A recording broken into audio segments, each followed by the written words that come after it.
Nung nag-winter na, ito, yung talagang malamig na malamig, yun. Nung ginamit ko, enjoy pa nga ako, nakita niyo sa vlog.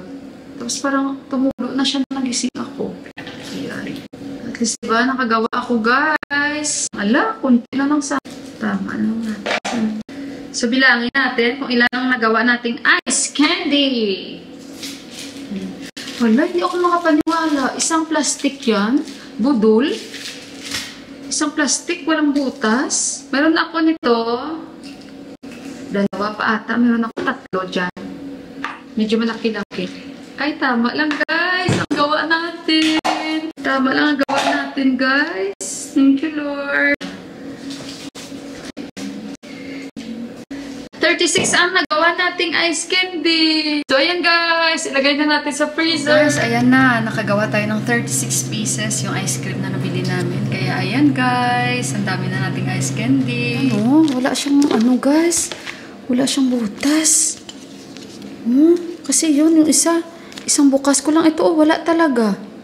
Sayang. Wala talaga, guys. Wala, budol. Meron din naman, pareho ito, pero okay naman. Ito, iba ito eh. Ito may, yan, okay yan. Ito wala. Wala. Bakit kaya? Sayang. Umaasa pa naman ako meron. Kasi malalaman mo naman agad, diba? Pag meron. Ay, wala talaga guys. Iba talaga kaysa compare dito, Isang mo lang, Isang ganun-ganun mo lang. Tsaka maramdaman mo talaga, Kasi, siya. Meron, Isang ganun lang, Ito, wala, Ayan, Kaya ingat kayo sa mga nabibili yung plastic. Diyan. Check nyo muna.